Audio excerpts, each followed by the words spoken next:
It was a shocking story when it made headlines in April. An alleged cult leader and former network TV star both arrested on sex trafficking charges. Now the inside story of the organization, including revelations of some prominent clients, is being told for the first time in The Sex Cult That Preached Empowerment, the cover story of this Sunday's New York Times Magazine. Author Vanessa Grigoriadis was granted exclusive access to the group NXIVM shortly before federal indictments were issued, and she is here to tell us all about it. Vanessa, good morning. Good morning. So you had this access. 14 years, nobody had gone inside. Give us some basic idea of what you learned about this organization and its leader as well. Well, NXIVM is a group of mostly affluent women, some actresses living in a conventional suburb outside of Albany, just looking like you and me, going to the gym, driving their BMWs, but they believe that they're on a path to enlightenment. And for some of them, enlightenment involved having sex with the leader, Keith Raniere. Tell us about the leader, Keith Raniere. I thought he was kind of like a nerd. I mean, almost a professor. Yeah. He thinks of himself as a great philosopher and scientist, and to him, this was a human experiment that he was doing with all of these people to see if he could heal them of their traumas, in addition, their sexual traumas. That's the way he saw it, I believe.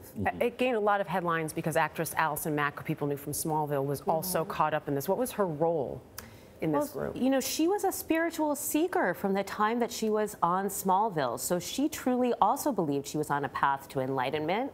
But the FBI thinks that she was bringing younger women into the group for the purpose of having sex with the leader. How would you describe, as Dana mentioned, it was 14 years since they let a journalist in. How would you describe the atmosphere in this community? It was certainly tense. I mean, they were very aware that there could be some indictments. They were extremely paranoid. They tape recorded all my conversations with them. You know, and they also felt extremely misunderstood. They wanted to tell me that all they were intending to do was help people in the world. But this was also a pyramid scheme that was going on as well. This wasn't the reason it was founded, or was it by Raniere?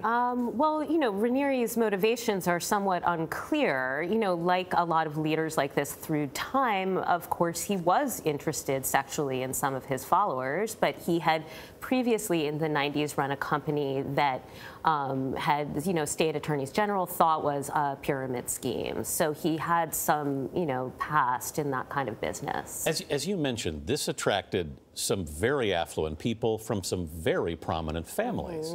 What was the allure here, do you think?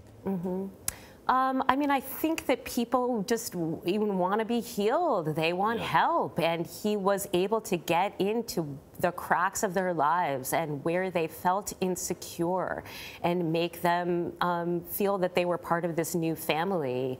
And, you know, it was a community. I mean, that's... Where did this go? Where did things start to go wrong, do you think?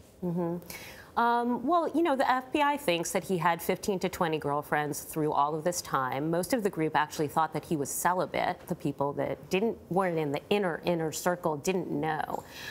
In the last couple of years, you know, he really fostered these secret relationships and called a lot of the women slaves who were in these relationships, you know, potentially with him or being groomed to be in relationship with him. And those women thought that they were simply there for self-help. Right. It's a fascinating article. Vanessa Grigoriadis, thank you so much for being with us this morning. Thanks so much.